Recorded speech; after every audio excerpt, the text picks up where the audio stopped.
अगस्त 1997 को मुंबई में ऐसा दिल दहला देने वाला हादसा हुआ कि न्यूज में ये खबर देखने के बाद एक बार के लिए तो बॉलीवुड वालों को विश्वास भी नहीं हो रहा था कि ऐसा कुछ हो भी सकता है। चलो 3D एनिमेशन की मदद से समझो। ये वो मंदिर था जिसमें फेमस टी सीरीज कंपनी के मालिक गुलशन कुमार सुबह 10 बजे पूजा करने पहुंचे थे। लेकिन दिक्कत वाली बात ये थी कि मंदिर के जस्ट साइड में ये जो धूप छाया अपार्टमेंट है, इस अपार्टमेंट के जस्ट सामने एक नाई की दुकान थी और उस दुकान पर ही अंडरवर्ल्ड डॉन दाऊद इब्राहिम द्वारा भेजे गए 3 गैंगस्टर्स मौजूद थे। खैर 15 मिनट बाद 10:15 बजे मंदिर से बाहर आकर गुलशन कुमार साइड वाले धूप छाया अपार्टमेंट के बाहर पार्क्ड अपनी गाड़ी की ओर बढ़ने लगे। वैसे ही तीनों में से एक शूटर ने गुलशन कुमार की कनपट्टी पर बंदूक रखी और बोला, बहुत कर ली पूजा, अब मरने के बाद करना। इसके बाद डॉन दाऊद इब्राहिम के शूटर्स ने वहां पर जो मौत का तांडव किया वो 3D एनिमेशन की मदद से देखकर आपके होश उड़ जाएंगे। अगले कुछ मिनटों में इन तीनों ने 16 गोलियां गुलशन कुमार में दाग दी और पूरी दुनिया को बस एक सवाल के साथ टूटा हुआ छोड़ दिया। सवाल बस इतना सा कि आखिर गुलशन कुमार को डॉन दाऊद इब्राहिम ने क्यों मरवाया। 3D एनिमेशन की मदद से आज गुलशन कुमार की पूरी कहानी तो समझेंगे ही, लेकिन उसके अलावा मेरी सबसे बड़ी कोशिश ये रहेगी कि आपको ऐसा फील होगा कि टी सीरीज के फाउंडर गुलशन कुमार के साथ हुए सभी इंसिडेंट्स के दौरान आप वहां पर खुद मौजूद थे। लेकिन हर बार की तरह शुरू से शुरू करते हैं। बात 1951 की है। दिल्ली की एक पंजाबी फैमिली में टी सीरीज के मालिक गुलशन कुमार का जन्म हुआ था। बहुत छोटी उम्र में ही गुलशन कुमार अपने पापा की जूस शॉप पर काम करके उनका हाथ बटाने लगे थे। गुलशन कुमार कोई बहुत अमीर परिवार में पैदा नहीं हुए थे। उन्हें पता था कि उन्हें ज्यादा से ज्यादा पैसा कमाकर जल्दी से जल्दी अपने परिवार को सपोर्ट करना है। इसलिए गुलशन कुमार ने सिर्फ 23 साल की उम्र में ही एक कैसेट शॉप खोली जिसमें वो दूसरी कंपनीज के गाने बेचते थे। फिर उन्होंने सुपर कैसेट्स इंडस्ट्रीज नाम से एक म्यूजिक कंपनी बनाई जिसमें वो खुद के गाने बेचते थे। और आप विश्वास नहीं करोगे कि इस मेहनती बंदे ने उस बिजनेस को इस लेवल पर एक्सपेंड कर दिया कि वो बिल्डिंग पूरे नोएडा की सबसे पहली कॉमर्शियल बिल्डिंग बनी। एक बात तो आपको बताने की जरूरत भी नहीं है कि गुलशन कुमार भगवान शिव और मां अंबे के अल्टीमेट भक्त थे। इनफैक्ट 1983 में जब गुलशन कुमार ने कंपनी को टी सीरीज नाम दिया था तो टी सीरीज में टी का मतलब भी त्रिशूल ही था। इससे पहले कि हम गुलशन कुमार के हत्या वाले दिन की बात करें, एक बात आपको अच्छे से पता होनी चाहिए कि गुलशन कुमार बहुत ही गोल्डन नेचर के व्यक्ति थे। वो हमेशा नए लोगों को मौका देते थे, जैसे अनुराधा पौडवाल, सोनू निगम, कुमार सानू और म्यूजिक डायरेक्टर नदीम श्रवण। ये नदीम श्रवण का जो डुओ है, इसमें ये जो नदीम सैफी है, इसको ध्यान से देख लो और दिमाग में रिकॉर्ड कर लो। रिपोर्टेडली ऐसा बोला जाता है कि इसने ही गुलशन कुमार को मरवाया था। आगे देखेंगे कैसे। गुलशन कुमार अपने कल्चर को काफी फॉलो करते थे और अलग अलग मंदिरों में डोनेशन भी किया करते थे। यहाँ तक कि उन्होंने वैष्णो देवी मंदिर में भंडारा भी स्टार्ट करवाया था, जो आज भी उन्हीं के नाम से होता है। गुलशन कुमार इतने सॉफ्ट हार्टेड थे कि पिंजरे में बंद बर्ड्स को खरीदकर उड़ा देते थे। रास्ते में कोई जानवर मर जाता था तो उसकी बॉडी को खुद दफनाते थे। ये बात इतनी आसानी से हजम नहीं होती ना कि जिस बंदे ने पूरी जिंदगी दूसरों का भला किया, गैंगस्टर्स ने मिलकर उसी को मार दिया। अगले 2 मिनट इस वीडियो के बहुत ज्यादा इंपॉर्टेंट है। बस ध्यान से एक बार समझ लो कि गुलशन कुमार की हत्या का 1990 में रिलीज हुई आशिकी मूवी से क्या कनेक्शन है। ये देखो आपकी स्क्रीन पर ये बहुत ही टैलेंटेड म्यूजिक डायरेक्टर नदीम और श्रवण है। टी सीरीज ने फिल्म आशिकी के गाने कंपोज करने का मौका दिया एक उभरती हुई जोड़ी को, जो थी ये नदीम श्रवण की।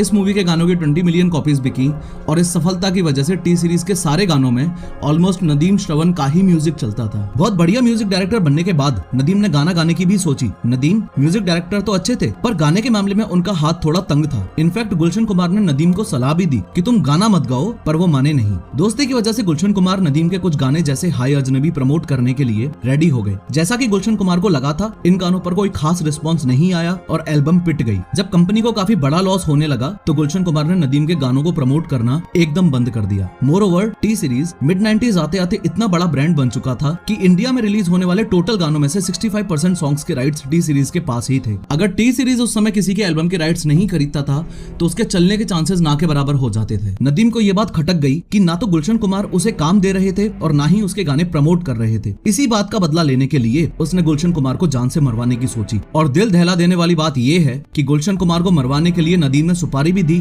तो किसको? अंडरवर्ल्ड डॉन दाऊद इब्राहिम को। आप लोग ध्यान से सुनना इस बात को। ये दाऊद इब्राहिम है, दुनिया का सबसे मशहूर अंडरवर्ल्ड डॉन। इसी धंधे में इसका भरपूर साथ देने वाला ये इसका भाई है अनीस इब्राहिम। उसके अलावा ये दाऊद इब्राहिम का राइट हैंड और बॉलीवुड का डॉन है ये अबू सलीम। मई 1997 में दुबई के एक होटल में गुलशन कुमार को मारने के लिए एक मीटिंग होती है। इस मीटिंग में म्यूजिक डायरेक्टर नदीम, दाऊद इब्राहिम के छोटे भाई अनीस इब्राहिम और दाऊद के राइट हैंड अबू सलीम गुलशन कुमार के मौत की तारीख लिख रहे थे। नदीम ने बताया कि कैसे गुलशन कुमार ने उसका जीना मुश्किल कर रखा है और वो दोनों उसकी हेल्प करें। अबू सलीम ने 25 लाख टोकन मनी लेकर गुलशन कुमार का पत्ता साफ करने की बात कही। अबू सलीम को ये फायदे का सौदा लगा क्योंकि वो म्यूजिक इंडस्ट्री के सबसे बड़े स्टार को मारकर अंडरवर्ल्ड में और ज्यादा मशहूर होना चाहता था। अबू सलेम गुलशन कुमार की लाइफ के लास्ट चैप्टर की प्लानिंग एकदम फुल प्रूफ करना चाहता था। इसके लिए उसने गुलशन कुमार के हर दिन के हर मिनट की इन्फॉर्मेशन निकलवाई। गुलशन कुमार कब खाना खाता है, कब जागता है और यहाँ तक कि कब टॉयलेट जाता है। ध्यान रहे कि ये सब मैं अपनी मर्जी से नहीं बोल रहा, ये सारी बातें एज इट इज इस बुक में लिखी हुई हैं, जिस बुक का नाम है my name is Abu Salem. ये बुक उस समय के बहुत ही फेमस इन्वेस्टिगेटिव जर्नलिस्ट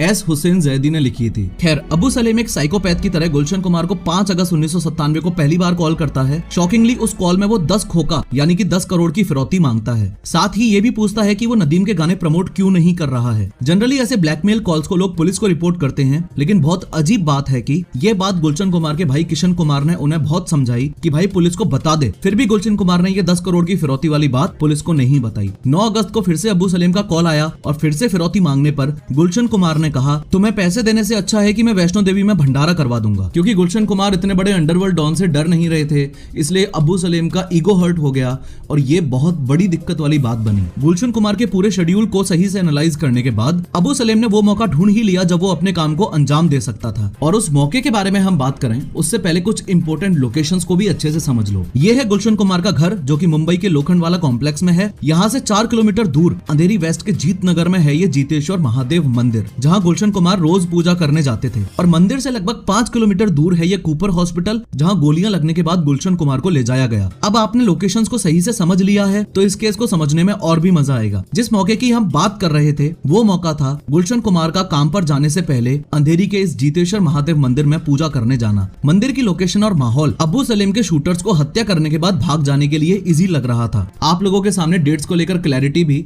मैं अभी से ही रखना चाहता हूँ। गुलशन कुमार के पास पहली धमकी का कॉल 5 अगस्त 1997 को आया था, दूसरी धमकी का कॉल 9 अगस्त 1997 को आया था और फाइनल अटैक आज के दिन यानी 12 अगस्त 1997 को हुआ था। खैर, फाइनली आज 12 अगस्त 1997 को दिन है मंगलवार का और किसी आम दिन की तरह ही गुलशन कुमार अपने काम पर जाने के लिए तैयार हो रहे हैं। उन्होंने उनका ड्राइवर कार को मंदिर से 6 फीट दूर धूप छाया अपार्टमेंट के बाहर पार्क करता है और गुलशन कुमार गाड़ी से उतरकर मंदिर में जाने लगते हैं। जैसे ही 15 मिनट बाद गुलशन कुमार मंदिर से बाहर आते हैं तो उनका ड्राइवर रूपलाल उनसे रोज की तरह ही पूजा की थाली ले लेता है। इससे पहले कि गुलशन कुमार पर हमला हो, 3D एनिमेशन की मदद से आप अच्छे से समझ लो कि गुलशन कुमार इस मंदिर में गए थे। इसके जस्ट साइड में ये धूप छाया अपार्टमेंट है, उसके जस्ट सामने ये गाड़ी खड़ी हुई है। उसके बाद रोड को क्रॉस करके यहाँ अपार्टमेंट के सामने देखो, इधर ये नाई की दुकान है जिसमें तीनों शूटर्स बैठकर गुलशन कुमार के मंदिर से बाहर आने का इंतजार कर रहे हैं। ये तीनों ही अबू सलेम के बंदे हैं जिनको गुलशन कुमार को मारने का काम सौंपा गया था। इन तीनों में से ये वाला है अब्दुल रऊफ उर्फ दाऊद मर्चेंट, ये वाला है अब्दुल राशिद और तीसरा वाला है अनिल शर्मा।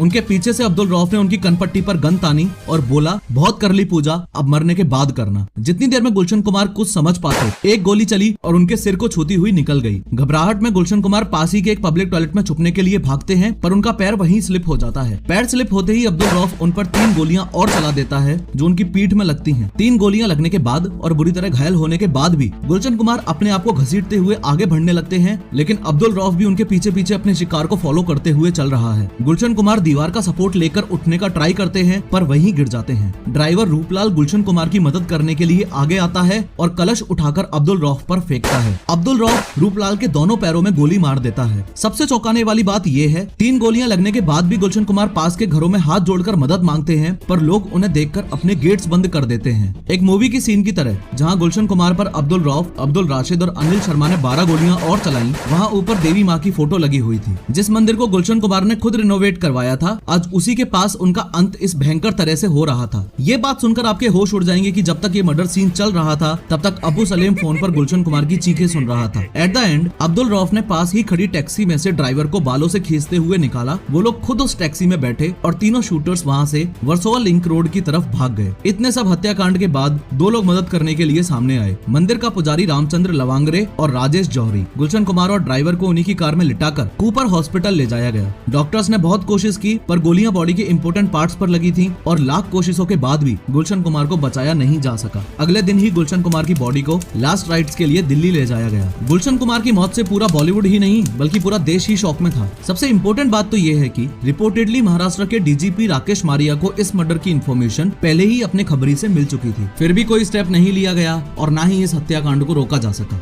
तो क्या ये माना जा सकता है कि पुलिस भी अंडरवर्ल्ड से डरती थी? खैर, जिस इंसान ने इतने तगड़े तगड़े हिट भक्ति भजन भारत को दिए हों, जिसने टी सीरीज नाम का पूरा एक एम्पायर खड़ा किया हो, उसकी हत्या उस समय पूरे भारत और बॉलीवुड के लिए सुपर शॉकिंग थी। लेकिन सवाल ये है कि इन 6 के 6 हत्यारों का उसके बाद क्या हुआ? तो इनमें से अब्दुल रऊफ को 2001 में कोलकाता में अरेस्ट किया गया। 2001 में ही पहला ट्रायल हुआ जिसमें 19 लोगों पर इस मर्डर के चार्जेस लगाए गए। अब्दुल रऊफ को उम्र कैद की सजा हुई और बाकी सबको प्रॉपर सबूत ना होने की वजह से रिहा कर दिया गया। बात अगर म्यूजिक डायरेक्टर नदीम सैफी की करें तो वो मर्डर के जस्ट बाद ही देश छोड़कर लंदन भाग गया और आज तक वापस नहीं आया। एक इम्पोर्टेंट बात ये भी है कि जिन 19 लोगों पर मर्डर के चार्जेस लगाए गए उनमें से एक नाम टिप्स कंपनी के ओनर रमेश तौरानी का भी है, रिपोर्टेडली जिन्होंने टी सीरीज को बर्बाद करने के लिए गुलशन कुमार की सुपारी दी थी। मोरओवर, कुछ लोगों का कहना है कि गुलशन कुमार हिंदू कल्चर को प्रमोट करते थे, इसलिए ऐसा सब हुआ है, पर ये प्रूव नहीं हो पाया है। एट द वेरी एंड इस पूरे प्लान के मास्टरमाइंड और दाऊद इब्राहिम के राइट हैंड अबू सलीम को पोर्चुगल से अरेस्ट किया था और वो अभी भी जेल में ही है। काफी इंटरव्यूज में नदीम सैफी ने अपनी तरफ से सफाई देते हुए साफ साफ कहा है कि उसका गुलशन कुमार के मर्डर से कोई भी लेना देना नहीं है। आज